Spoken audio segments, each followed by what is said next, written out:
Welcome to the podcast. I'm Scott McLean. My guest today is Eric Weaver. Eric is one of the co-founders of Broward Vet Working. And you know it's coming. I'm not going to explain that. I'm going to leave that to Eric so I don't lose anything in translation. But before we get to that, how you doing, Eric? I'm doing great. Thanks for the invite. Yeah. Finally glad to have you on, right? Eric and I met, a year and a half ago? At well, least. more than that, I think, like 2 years ago at one of your events. Yep. And something came up about podcasting and my foundation, and you were like, hey, I've been looking to start a podcast. So you came through the foundation, you came through the program. And as I always say, it's an 8-week program, but it never ends. If you don't want it to end, it doesn't end. Like, I don't have a cut and dry, like, okay, we're moving on. I gotta go, right? Well, our lives got in the way of most of the thing. We could dragged out between my delays and your delays, and sadly with family events and my trips. Yeah, and that's what happens. And that's when, my cheap plug, One Man, One Mic Foundation, where we teach veterans how to podcast from concept to publication for free. Go to onemanonemic.foundation.org. And that's the thing. I always say, your time is my time. Like, a lot of veterans might say, oh, I'm sorry. I'm like, don't be sorry. I'm glad you're here. Yeah. Who am I to say, come on, man, you're ruining this? That's not good for business. Yeah. Not good for business. So we've been working on that. And then, we became friends along the way. Absolutely. And, there's one big connection. Well, I don't know if you could tell by the accents, but we don't have accents. Everybody else has an accent. Because we're wicked smart. So there you go. There's the intro right there. Where are you from originally? Originally, I was born on the North Shore of Boston, up in Danvers, Massachusetts. My mom got remarried when I was 7 years old, and we moved down to Warwick, Rhode Island. Lived there for 27 years, I guess it was, and graduated high school there. Joined the Air Force from there. Then did the tour to Saudi Arabia back then. Came back, and Rhode Island, the biggest suburb of Massachusetts. Yeah, the biggest little state in the union. Biggest little state in the union. That's right. So Gent. You left. Who's your friend? I'm sorry. Check everybody. See if we can get him over here. I have my service dog, Gent, here today. Can you hop him up on, like, come here. Show the people? Look, there he is. It's a big boy. Come here, Gent. Come here. Gent, up. No? Okay. He wants to be under the table. Oh, my bad. So, I worked with dogs for 32 years. Everybody knows it. They always cooperate. Dogs and kids will prove you wrong every time. No matter how well trained. If you didn't ask him to do that, he'd be up there, right? Absolutely. No matter how well trained. Hey, watch what my dog can do. Watch what my kid can do. Nah. Well, it's always at that moment when you have something really important to do, whatever it is, and it's like. Yep. So you went into the Air Force when? I went to the Air Force in '89. Okay. Was in until after the Gulf War, '91. They had cutbacks. Yeah. They killed about 30 bases and stuff like that. Probably about a million and a half soldiers. I was part of that 1.5 million soldiers they were cutting back. And I got out for a few years. Went to work for my stepfather's construction company in Rhode Island. And then decided I wanted to get back to that camaraderie and join the Army, National Guard, and in Rhode Island. And then a year later, I actually moved to Florida in '98. And I've been here ever since, and retired from the Florida National Guard. Ended up having like 4 years of active duty during the National Guard time, which is pretty crazy. Yeah. Didn't expect that. It's a funny thing you mentioned, the RIFs they were called, right? Back then it was a RIF, right? And I was stationed in the Philippines first, Clark Air Base. And I PCS'd to Mate the RIF, was based in Sacramento. Mate the got put on the hit list. So, I closed that base, and I went down to March Air Force Base in Riverside, Southern California. That gets put on the list. But that's when they did the RIF. Like, that's when they were really amping it up. Yep. And I remember they had a squadron. We were security police at the time, security forces. Now, they brought everybody in, and they said, okay, this is what's going on. All right, on this day, we're all going to show up, and if you want to leave, if you want to separate, there's going to be 2 lines, right? And we all reported there. I think there was probably in that squadron, say 70, 75. That's back office people and all that. And maybe 60. I'm not sure, but I just remember they said, okay, this line over here, and 3/4 of the people went to get out, and there was this small. I was staying in. I had a wife and kids. I wasn't getting out, and they were like, whoa, whoa, whoa. They didn't expect that many people to say, I'm out. Yeah. You know? Well, they were getting worried. I mean, I think to a point, some of the people that I knew, they knew that the hatchet was falling, and they were being more proactive, I think, in their own behalf to not get caught off guard. You know, because there was at the base I was at, you know, we had a F-111 bombers at my base, which require a huge amount of maintenance and facilities, and they would change it over when the planes came back. Actually, our planes never came back from Saudi Arabia; they went right back to the United States, and they backfilled it with F-15s, which require half as much maintenance crews. So they basically made a tree out of our maintenance section and cut it in half, all the way from E9 down to E1. And everybody on our right, have a good day. Everybody on the left gets to stay. So you get guys that are E8s and E7s that are looking for the career, and all of a sudden they get early retirement. So there was no choice. No. Wow. Let's have a good day. Here's your pink slip. And that also affected their retirements because you didn't get all the years and points in. Yeah. So did you go over? Yeah. I spent about 7 months in King Fahd Air Base. Okay. How did that go? It was great. Never truly realized how hot was until I got there. I remember, the old days when you had our boots all shined up with 10 gallons of wax on them. I remember getting off the C-130 there, and I was standing on the tarmac under the wing of the plane, and my feet were like I thought my feet were asleep because they were tingling, and it turns out they were burning. It was so hot, and I looked down at my boots, and the wax was literally melting off the tip of my boots. Yeah, I was like, "Holy crap, this is gonna be a long time." Yeah, but 6 months later, we got through and learned about camel spiders and a bunch of the fun things down there. Anything happened while you were over there that maybe you brought home with you, or no? I lost a friend. He was in Riyadh when the Scud missile hit the barracks. I think it killed like 100 guys, 100 some guys.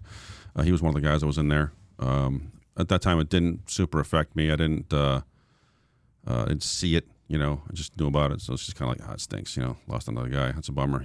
But later on, my other tours, it got real. Yeah. So, catches up. Absolutely.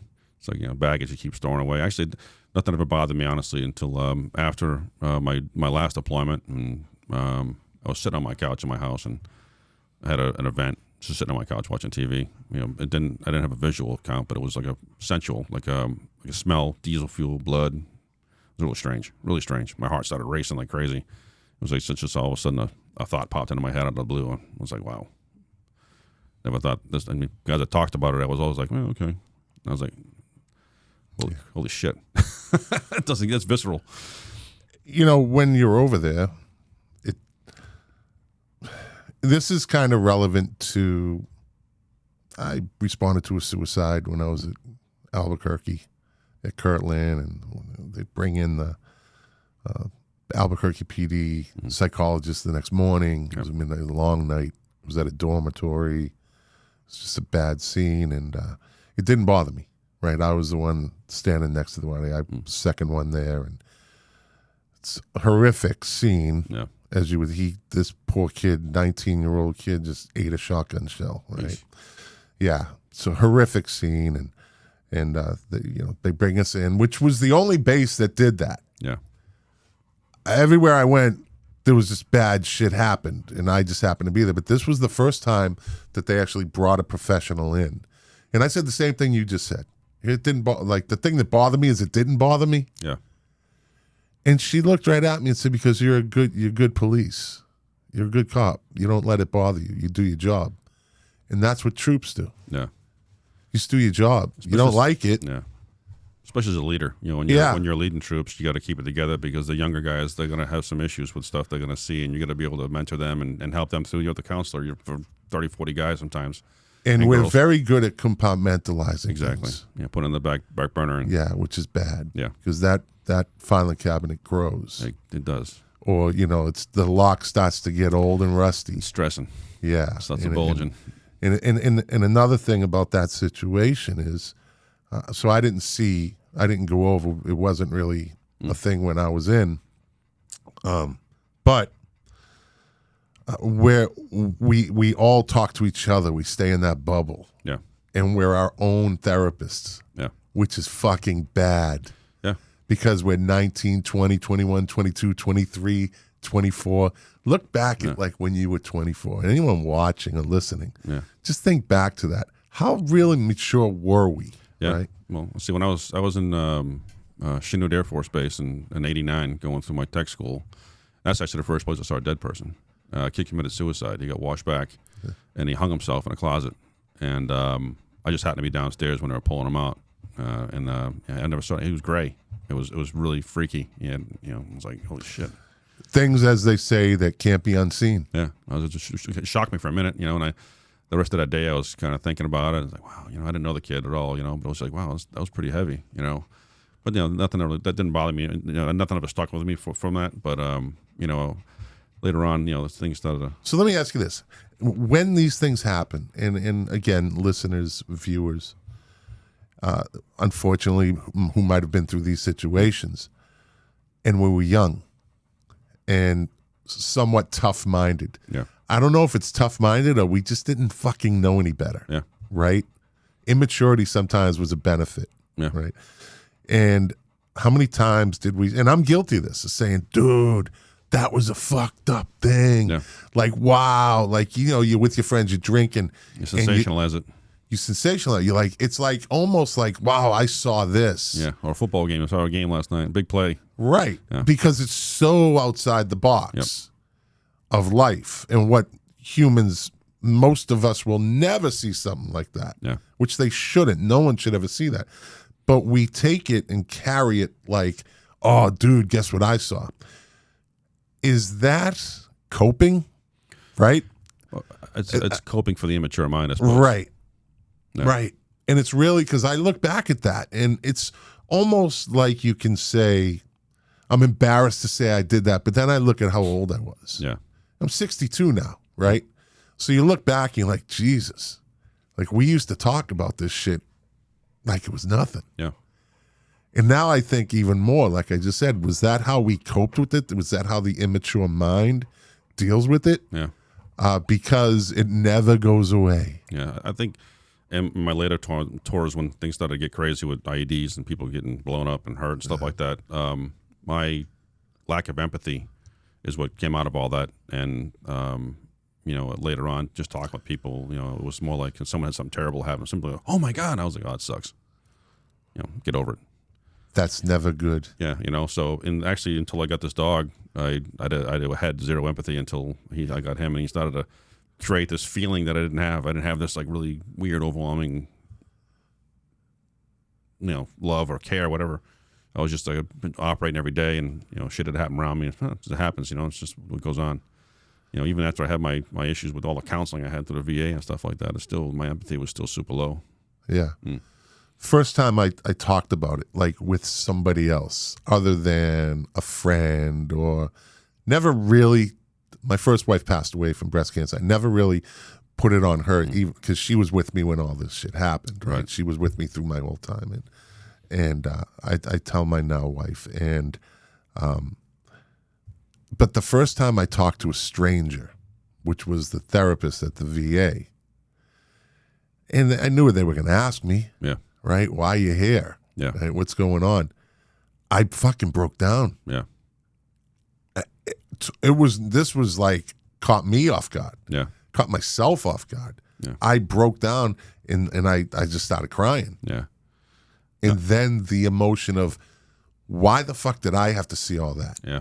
Then you start to feel bad for yourself. Yeah. Which doesn't help anything. Yeah, not at all. Self-pity is not a good thing either. Yeah. In those situations.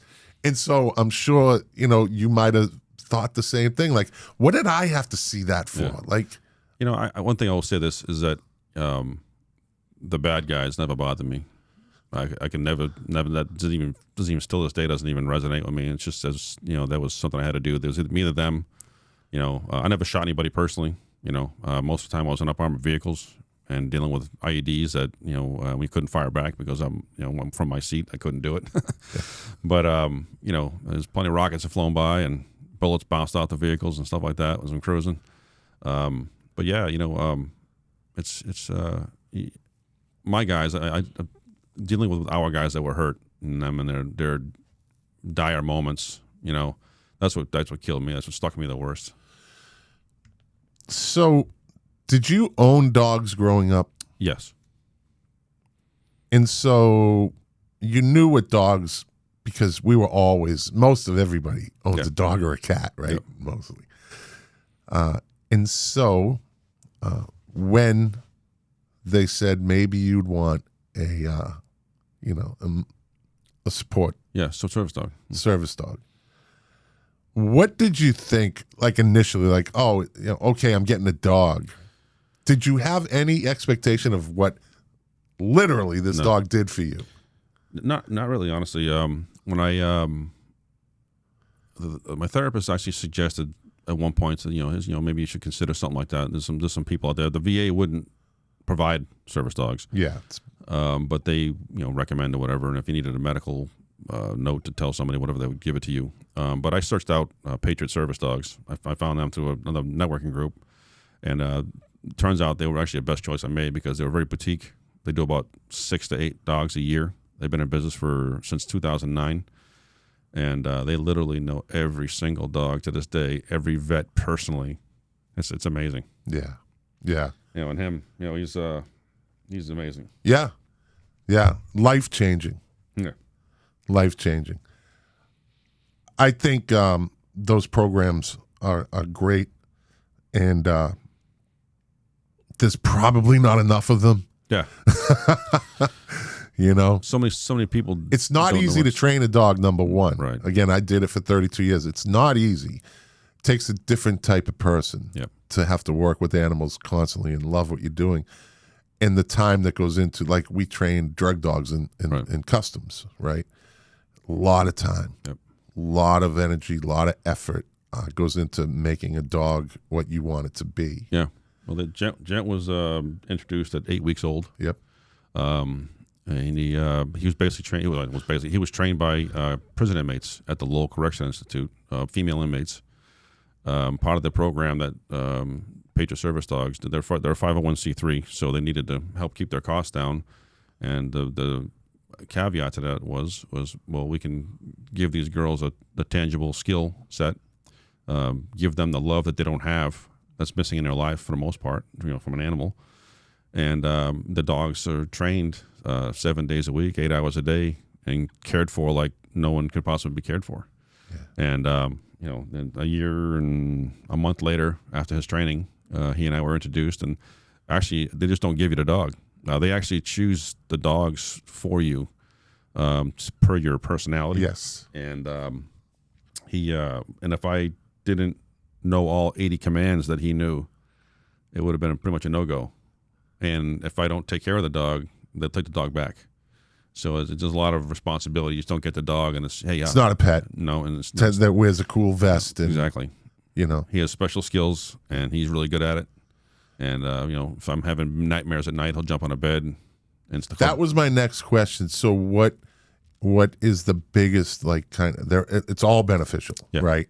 But that, like, what else does he do? Well, and how does that tell the people? If you don't mind running through a scenario of, like, okay, you go to bed, you don't think anything's going to go wrong. Yeah, I mean, you go to bed and the demons come back sometimes in the night, and you start to get restless or whatever it is. I start making noise. I might be yelling. If I don't wake my wife up and she doesn't wake me up, he's already right there. It's called decking, but he'll put all his weight on me, and so it comforts me and wakes me up. But a lot of times vets, when you start doing the leg tapping thing, you be sitting there, you don't realize it, but your leg's going 1,000 miles an hour, like you're doing a double bass. Yeah. Right. He'll come over, he'll paw at me, or he'll deck on my leg, put his head there, and distract me from what I'm thinking about to refocus my thoughts. Wow. Yeah. And how long have you had him for? It'll be 2 years April. Wow. Yeah. You had one before him? No, it's my first service dog. Okay. Yeah. All right. And it's amazing. Yeah. He's every day. Everywhere I go, every day. Everywhere you go, every day. Yep. Yeah. And sometimes if I go someplace I can't take them, obviously, but Yeah. you know, but a lot of times I'll have stickers on my truck that say, you know, working canine inside, air conditioned space, you know, don't disturb. Yeah. And I leave my truck running. You know, he's comfortable in there. You know, So you own a office furniture company, correct. and you have 3 warehouses. One in I have one in Pompano Beach. Yeah. It's a storefront and warehouse there. I have another storefront down in Miami and Doral, and I have another store out in Tampa. So I went to your warehouse last week to sit down and talk about the podcast. And I pull up. I'd never been there before. And I pull up, and I'm like, okay, you know, I get a good spot right in front of the window. And this big head is just looking out the window at me with his ears up. I had only met him once before. And for a second, I was like, what the hell? Oh, okay, Yeah. I get it. Yeah. A lot of times I'll let him run around in the showroom without his vest on because they're not supposed to pet him. So he actually, when his vest is on, he knows it's work time, and he separates himself. If I'm in a situation like this here, or I have maybe 6 or 8 people at the table, I'm not worried about it. They can pet him as well. But if I'm out walking in public somewhere like that, it's strictly business. He need to it's working. pay attention to me, right, and my anxieties, and you know. Yeah. So It's hard for people to keep their hands off him, though. it is. I mean, he's a beautiful dog. He's super friendly. You know, big goofy dude. You know. Yeah. So, okay, everything's moving along, and up comes this Broward Vet Working, right? I heard about it. Johnny Shrey, I think, mentioned it to me, and I think I met somebody. I met you at the first one I went to, but I forget exactly how. But I went down there, and very, very interesting. There's a lot of good people there, a lot of good networking for veterans. It's all veterans. Yep. How did this come about? What was the thought process, and how did this? Because it's fairly good size now. Yes, it is. It's grown quite a bit. 5 years ago, this is actually April this year will be our 5th anniversary. Tim Farrell walked into my showroom. He was also the founding members. Well, he had gotten with 3 or 4 other guys before that, just kind of kicking a ball around. And they said, hey, we need to start a group. You know, we were talking about all these different issues that, you know, we know our veteran friends have, and maybe we can, you know, through our professional backgrounds and whatnot and our experiences, help some other guys out. You know, it's like, it's a pretty good idea. So I said, well, I'll tell you what, why don't you guys come here and we'll have our meeting in my showroom for the first time. So we had 10 guys the first time in my showroom. Well, we sat down and we talked about, you know, different things, how we want to do. Hey, buddy, how's it going? And, you know, sometimes you tell your stories. You know, one thing you're probably aware as well is that most people that aren't in the military are poor custodians of your memories. So when you share something with somebody, you know, you might be telling them the worst day of your life, and they're like, "Oh, wow, man, it's like a action movie." You know, it's not really. You know, as I'm talking to you, I can still smell cordite. And This isn't fucking Hollywood, buddy. Exactly. So, you know, you tend to not tell people or talk to people, like you mentioned earlier. You don't talk to people outside your vet group about things that happen, especially guys you know haven't chewed the dirt. So this group here was a bunch of guys that have certainly chewed the dirt. And, you know, whether they go back to the Vietnam War, we had a couple guys in the Korean War. You know, pilots, infantrymen. You know, guys from all the different wars since then. You know, up to the Persian Gulf Wars, and our group ranges from E1s, E2s, all the way up to we have actually a general that's in our group. He shows up once in a while for different things. So we realized that we have a tremendous amount of education, experience, and exposure, you know, out there. So these 10 people we started off with started to grow, and more people kept showing up. The meetings aren't always everybody, but we ended up now we're pushing about 350 people on our roster. Yeah. And it's happened. This started 5 years ago, you said? 5 years ago in April, yeah. Yeah. And what are some of the things that have come out of that you've seen as far as someone shows up and they're like, hey, they start networking. Next thing you know, this person takes care of that person. And yeah, exactly. I mean, jobs, you know, referrals. Someone knows somebody that has a job. You know, the reality is everybody knows that soldiers are very disciplined for the most part. You know, every day you have something to do, and then take care of it. We're problem solvers. You know, we deal in a high stress.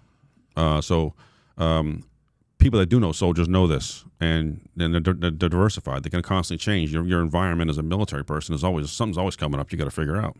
So they're hiring these people, and so we put these guys in front of these people that are hiring, and they're either getting jobs or they're getting information about getting a job.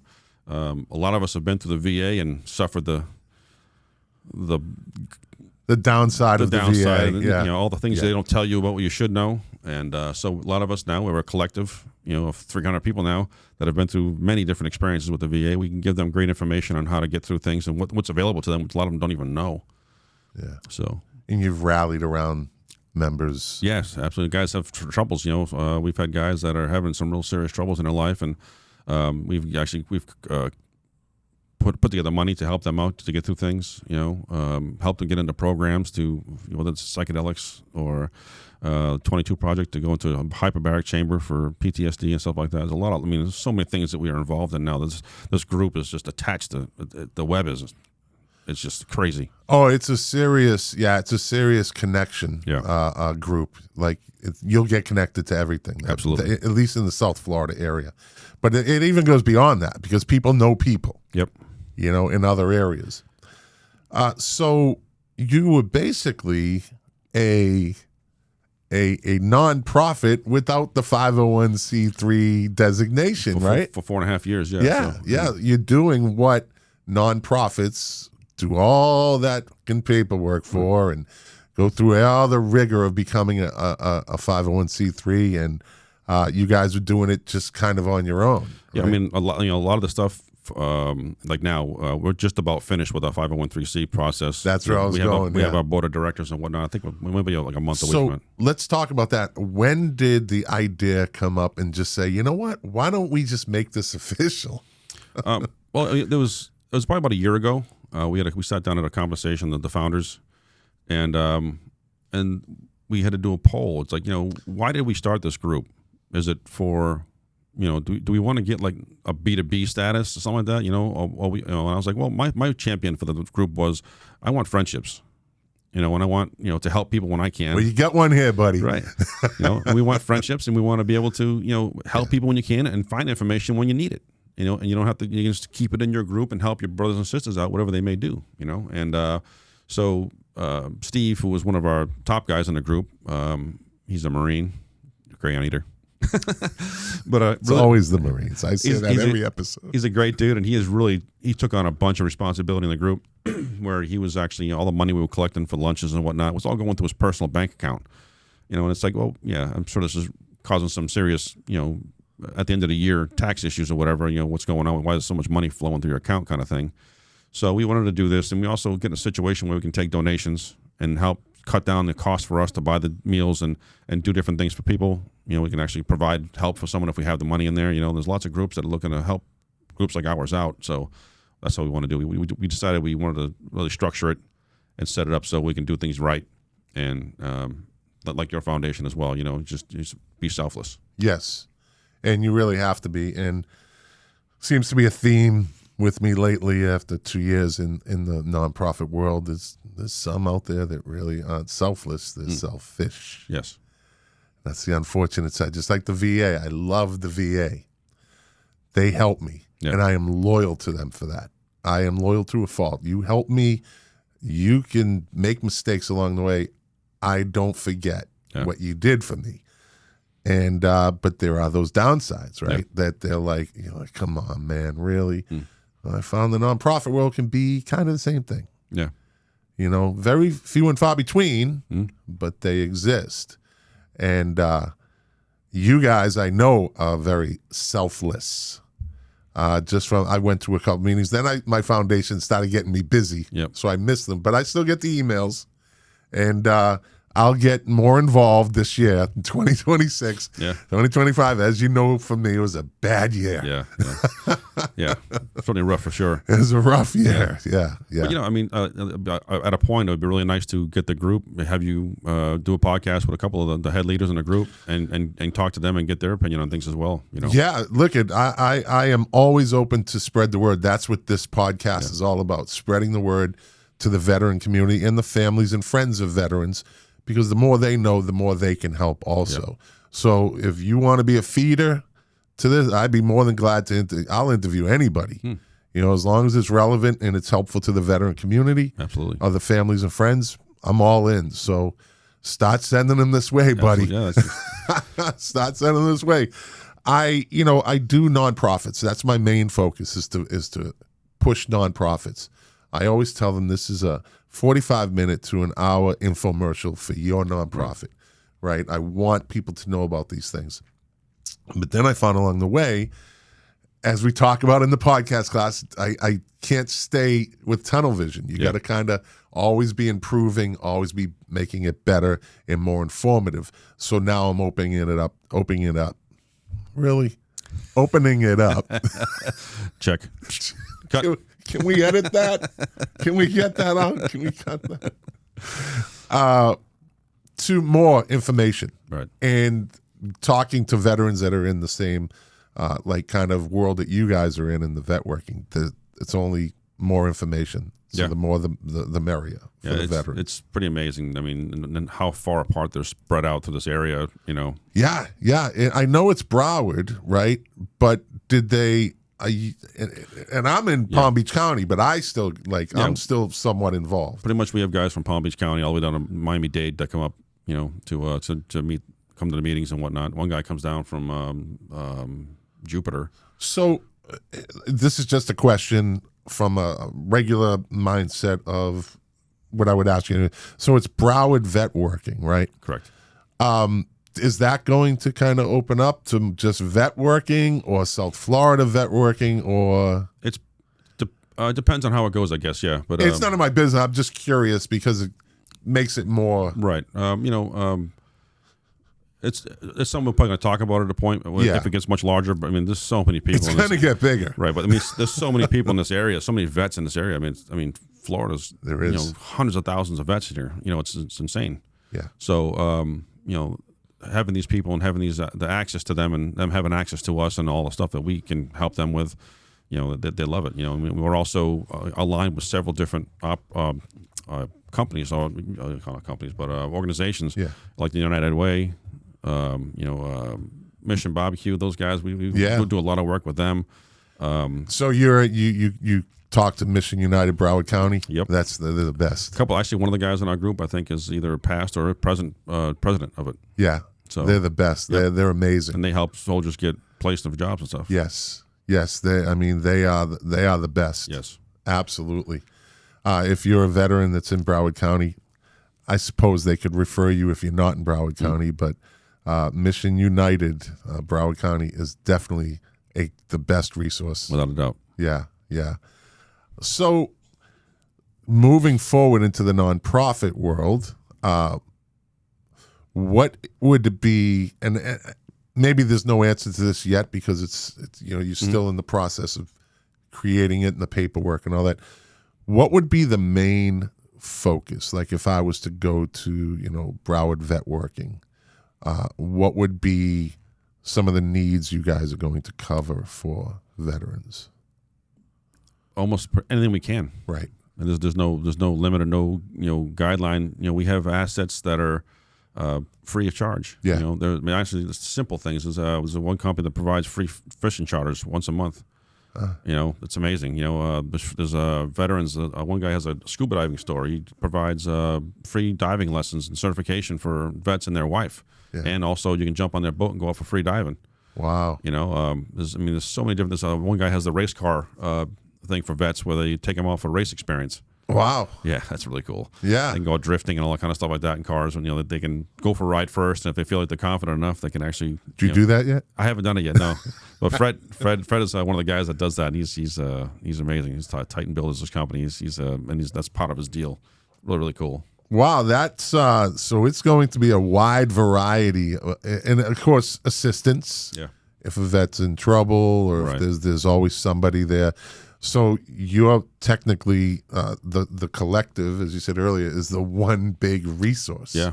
There's actually lawyers in the group that'll help out guys, if they need some help, certainly on advice at first, and if they feel that it's a really genuine thing, that it's not, say, their fault, they're being, improperly prosecuted or whatever it might be, they'll just step in and help them out. Wow. And everybody in the group is a veteran. everybody in the group is a veteran. We also don't mind having people who are serious supporters of vet groups come in as well. Yeah, we can't limit ourselves. Yeah. And there's lots of restaurants in the area that give discount meals to the vets. So that's how this happens. So every month there's the Broward Vet Working has a meeting, and it's at a particular restaurant. Or actually, or some of the, I've had more meetings at my warehouse. Right. We've had them at various bar restaurants that guys own. Yeah. We've had Mission Barbecue catering events. Papa Migos has given us food before, which is great. Yeah. I mean, there's just so many different things you can go through, and a lot of places that oh my gosh.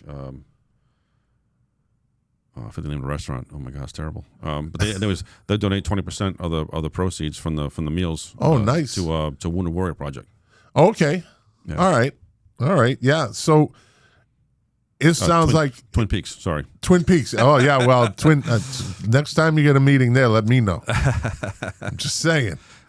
It's good scenery. The mountain views are great. Very, very, very nice restaurants. Yeah. And good food, actually. So they do actually. Yeah. Good burgers. Yeah. Yes. Very good.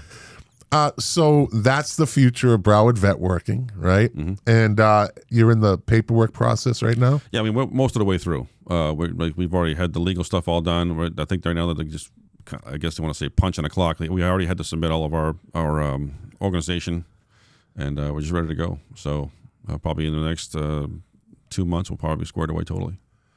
And then it's off to the races. Yeah.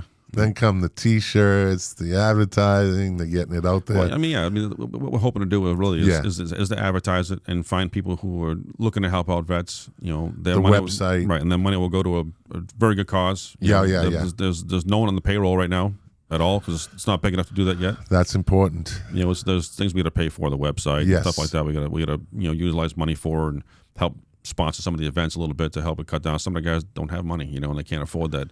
$30 to $50, depending on what it is for what we're eating at. Right. And, So, there you go. So you could sponsor a veteran because it's usually like $30. I mean, whatever, you pay, you get the meal. It's always good food. Yep. The ones I went to was good food, yep. Good people.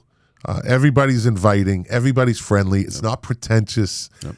Like you don't know what you're walking into, right? I was like, all right, what's this going to be all about? And everybody was very warm and like, hey, welcome to the meeting. And you didn't go in like like an AA meeting and everybody's just sitting there and like, I don't really want to be here. But there's no rank, there's no nothing, no titles. It's just my name, your name. How you doing? What'd you do? Oh, tell me a little bit about your background in the military. You got corporate presidents down to Amazon drivers. Yeah, it's great to meet you. And everybody's the same. Yep.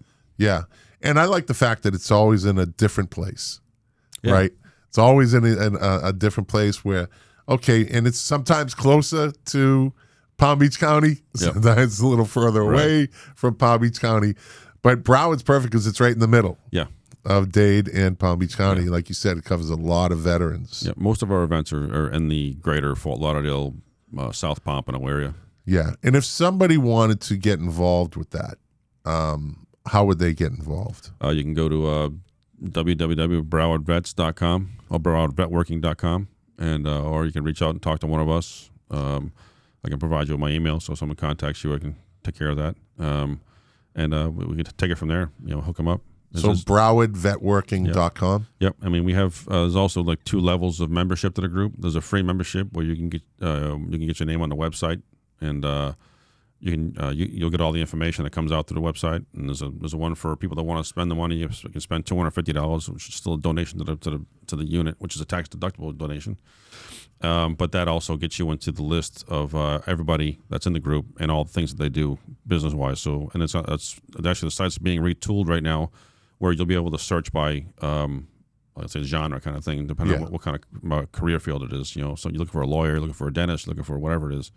All these things will be available to you to find and search out. And people that are getting out of the military that are still enlisted or the first year out, they will be free for the year.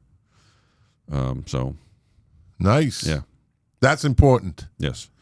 And the biggest thing is helping people transition, because I was just going to say that. Yes. Nobody, the yellow ribbons, they are supposed to help you transition, but they really don't.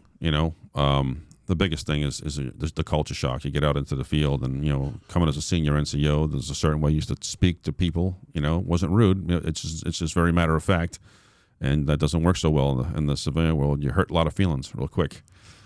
What was your transition? What was that like?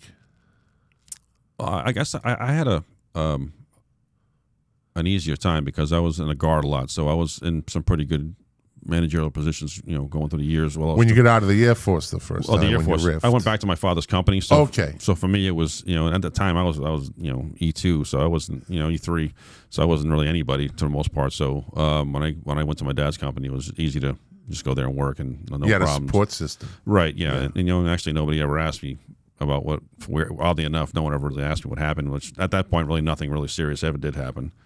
But as my career built up in the civilian world, as a senior project manager in construction and stuff like that, so I had exposure to money and a lot of HR stuff. So for me to help out my guys and girls, it was really easy. Yeah. So you decided you mentioned this earlier, and I meant to touch on it. You said you missed the camaraderie, right? And so you went back. That's why you went into the Guard. Yeah. I had that. One of the reasons. I mean, I tried to get into the Air Force again, and they were like, "Sorry, because you got out as an E3, I'm not going to put you back in the system because your skill set you had there really isn't that much demand, and I can train a PFC and put them in barracks for nothing compared to putting you in a hotel, give you a rental car. So it's like not going to happen. So the Army was like, I'll give you $50,000. Wow. So I was like, all right, what do I sign? No, but so I ended up in the Army, and actually it was really cool. It was really whole different experience. A very different experience. Going from a Air Force to an infantry unit was pretty wild. Wow. Yeah. And so you went back in, and did you feel it again, or was it something? Was it something where I thought, because we always think of the good things, we don't remember the bad shit, right? Like not bad shit, like bad shit, but shit like when you're going in and the hanging around shit, the waiting, the asshole fucking NCO, stuff like that. We kind of push that out because we only want to remember as humans the good things. Yeah. So how much of the stuff you came back, you're like, I forgot about this? Well, actually, a little bit, but, I knew the structure was there. I understood it. I also, all my customs and courtesies were there, so I knew all that kind of BS. But going into a Guard unit in my hometown, was really cool because I didn't realize it, but a lot of people I knew were in there, so I had come back home and I'm 10, 11 years out of high school kind of thing. And next thing you know, you're seeing guys from high school that you haven't seen in forever and a day, and they're in the military. And guys you thought back in the day were a punk, now he's a E6, E7, in charge of me. And I'm like, oh, wow, holy, that's a big change. It's a whole new friendship gets established, right? I guess you can call it a mind fuck sometimes. You're like... But it made the transition easy because I felt comfortable. It's like almost like being with your family kind of thing. So I had people there. It wasn't like a bunch of new strangers I had to introduce myself to. So it was actually pretty cool. And then when I moved to Florida, that was when I was culture shocked into, having a bunch of new people around and no one knew who I was. And, people would treat me like a dirtbag because I was some interstate transfer guy. And every time someone came from another state, they washed out of the place. They didn't show up for drills or whatever it was, so. Interesting. Yeah, so to their, dismay, I ended up being almost sergeant major. I was groomed for a sergeant major to get in there, but I ended up getting out in a medical retirement before that. So that's I've never heard that. Like you get all of a sudden you're put into a new club and they're like, you're not part of us. Although we're in the military and we're all serving for the same reason, but it is kind of like a close-knit group and it's hard to kind of break into it. Yeah, well, you're Florida, coming from Boston, and you ain't from around here, are you? All the time, I loved coming down here. I had no problem with that transition. Yeah, well, we're all Northerners. That's the whole thing. You're invaders to their area. So you moved up to, what was your rank before when you got out? I was E7 when I finally got out. I was actually I was acting first sergeant for almost 2 years. You're one of them? I was supposed to slide into the position, but someone else was in that position, and then they took a hiatus to go to college. The battalion let them take off, so they were holding the line number, not there. So I was fortunate enough to pick it up for him and be the good guy. And then you got medically retired. Then I ended up medically retired in 2016. Yeah. I was doing training, stuff like that. I ended up blowing my back out. So it's only a matter, that's always inevitable. Yeah. Doing that stuff as we get older, It's a young man's game. Yeah, and that's when it introduced a whole other set of problems. When you introduced the VA and medical issues, and Well, so that's the thing, right? I worked dogs for 10 years in the Air Force. A young guy. Then I went into U.S. Customs and Border Protection, and I worked the dog for I don't know another 18 years or whatever. yeah, And 19 years, and I realized during that time this is a young man's game. yeah, Like you're running with the dog, you got gear on, you're climbing into container ships, you're climbing into containers, you're going to engine rooms on cement ships, and you know you're going up and down these stairs. It is a young man's game, and I said I am not going to be a 50-year-old dog handler because I saw what they look like. yeah, So fortunately, I dropped the leash. I blew out my bicep, but that was inevitable because of what you do. But when you're done with it, you really feel like an old football player. Yeah. Or an old hockey player. Like you're banged up. I'll tell you what. I mean, after coming back from Afghanistan and Kuwait and Iraq, driving around these military trucks, you know, you got your IBA on, you know, your AC, your Kevlar on your head, you know, you got all the gear on it, and the nods and lights, and you know, you get your sappy plates. A vest weighs about 45 pounds, just with the vest and the sappy plates in it, let alone 210 rounds, maybe a couple frags or a smoke grenade, water. I mean, you just start adding stuff on. Not to mention, Stay Puft Marshmallow guy. You gotta have like it adds up. 2 feet of space around you to get through anywhere. But yeah, I mean, riding in the vehicle is uncomfortable. And your neck. Yeah, a lot of guys have neck problems and back problems from the heavy helmet. And just getting banged to hell. Yeah. Young man's game. Yes, it is. So, all right, let's. Did we miss anything? Let's promote Broward Vet Working one more time. So it's browardvetworking.com. Yep. If you're a veteran and you're looking to network, you're looking to maybe get a little assistance, a hand up, and maybe moving forward in your life, your career.